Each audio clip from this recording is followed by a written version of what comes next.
সুপ্রভাত। আবার চলে এলাম সকলের সামনে আমাদের রান্নাঘরে। আজকে আমি তৈরি করে দেখাবো সম্পূর্ণ একটা নিরামিষ আইটেম।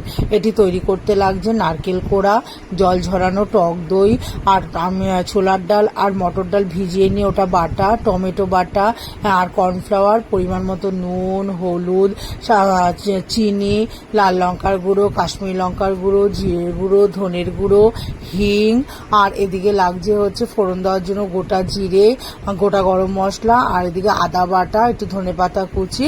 এবার প্রথমে আমি নারকেল কোড়া আর জল ঝরানো টক দইটার মধ্যে এবার আমি আদা বাটা দেবো, একটু ধনেপাতা দেবো, আর একটু গরম মশলার গুঁড়ো দেবো, পরিমাণ মতো একটু নুন, একটু চিনি আর একটু হলুদ দেবো, দিয়ে একটু হিং দেবো, দিয়ে ভালো করে ওটাকে মাখবো। আর কাজু আর কিশমিশ কুচোনো দেবো, দিয়ে এবার কড়াইয়ের মধ্যে একটু সাদা তেল দিয়ে তারপরে ওর মধ্যে গোটা জিরে আর গোটা সর্ষে ফোড়ন দিয়ে একটু নাড়াচাড়া করে কাঁচা লঙ্কা কুচিগুলোও দিয়ে দেবো।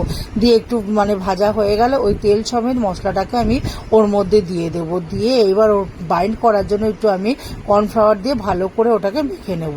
এবার আমি যে ডালটা বেটে রেখেছি ছোলার ডাল আর মটর ডাল, তার মধ্যে একটু জিরের গুঁড়ো, একটু ধনের গুঁড়ো আর একটু গরম মশলার গুঁড়ো, পরিমাণ মতো নুন, হলুদ, স্বাদ মতো একটু চিনি আর একটু হিং ওর মধ্যেও দেবো। দিয়ে ভালো করে ডালটাকে ফেটিয়ে নেব।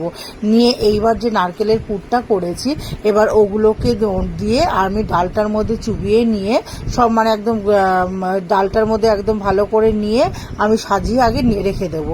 দিয়ে এইবার আগে গ্রেভিটা করব।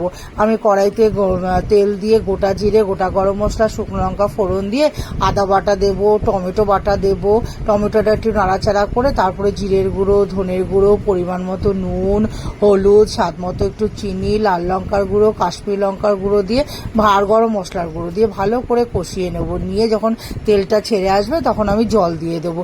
দিয়ে তার মধ্যে যে আমি এই পুরটাকে দিয়ে ডালের মধ্যে কোট করে নিয়েছি এইবার ওই বড়াগুলোকে আমি ওর মধ্যে দিয়ে দেবো। দিয়ে নিয়ে ঢাকা দিয়ে রাখবো। কিছুক্ষণ পর ঢাকাটাকে তুলে যখন একটা দিক সেদ্ধ হয়ে যাবে আমি আরেকটা দিক উল্টে দেবো। দিয়ে তারপরে কিছুক্ষণ পর আবার ঢাকাটাকে তুলে নিয়ে এবার আমি ধনেপাতা কুচি ছড়িয়ে দিয়ে নাড়িয়ে চাড়িয়ে নামিয়ে নেব। তাহলেই তৈরি হয়ে যাবে আমার নিরামিষ একটা নতুনত্ব রান্না। এই রান্নাটি যদি ভালো লেগে থাকে লাইক করবেন, কমেন্ট করবেন, শেয়ার করবেন, অবশ্যই সাবস্ক্রাইব করবেন। ধন্যবাদ।